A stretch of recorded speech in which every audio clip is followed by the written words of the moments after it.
Now to a movie that's causing a fair bit of controversy, so much so, even its lead actor Jim Carrey refused to promote it due to its violence. We're talking about Kick-Ass 2, and it's the second instalment in a series that pokes fun, allegedly, at the superhero genre. Let's bring in our movie guru, Jason Jabba Davis. Hey, Jabs! Good morning, guys. Oh, incognito. You can't even review it. Kick-Ass theory is there. Whoa. God, more like lame-ass, unfortunately. Really? Yeah, here's a movie I was really looking forward to. Jim Carrey is so disturbed by the level of violence in this film after he filmed it that he's walked away from any promotional duties. There's Chloe Mintz. She's hit girl. Her dad, Nicolas Cage, died in the first film, so he's been replaced, you know, as a box office magnet with Jim Carrey. She's 15 now, and the storyline is similar to the first movie. You know, a bunch of regular people dressing up in superhero costumes to fight crime.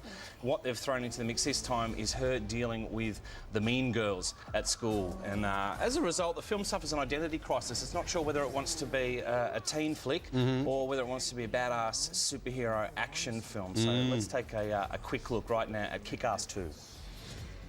Train me. I want to walk the walk. You're the closest thing I know to a real superhero. And you'll do anything I say. Anything. Hit me. You're a 15-year-old girl. What the hell? Act like a bitch, get slapped like a bitch.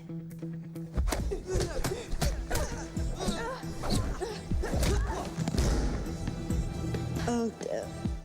It sounds like they've really sort of ramped up the violence and at the same time stripped out all of that irony that made the first one quite a good film, an interesting film. It feels like the moments where it shines is where she's trying to deal with teenage problems, and the moments where it really suffers is just where it's kind of mindless violence. And there's a few films coming out at the moment that are like that. Red 2 is out next week, very violent film. 2.5 stars for that one. For Kick-Ass 2, as I say, lame-ass. If you're a teenage boy, you'll probably like it. Beyond that, probably not so exciting. Now, this is something that book fans will know. This is a series quite similar to Twilight. It's in cinemas now. #1 at the Aussie box office straight away. It's called Mortal Instruments City of Bones, and it is, what's the Twilight girl's name? Stephanie Meyer. It's her favourite series. She says, it's a story world I love to live in. Beautiful.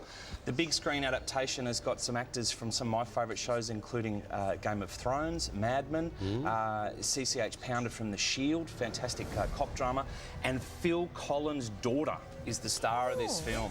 He must be about 400 years old, so how he's popped her out, I'm not sure. That's Lily Collins. She's not quite a mundane, i.e. a muggle or a human being, and the movie combines elements of Ghostbusters, The Goonies, Scooby-Doo, The Famous Five, everything that's really familiar to most audiences, including vampires, werewolves, witches, demons, and teenagers. I was really surprised. I really enjoyed this. It kind of barreled along, and it looks like there's going to be a bunch more movies. 3.5 stars. Good on you, Jed. Good. So exciting stuff. There's a couple other indie films out at the moment as well. What Maisie New is really good, and next week 7 movies to choose from, including Jobs with Ashton Kutcher and also Jeffrey Rush's new film. So yeah, see you next Sunday. Jobs sounds interesting. It doesn't sound like it paints a very flattering portrait of Steve Jobs.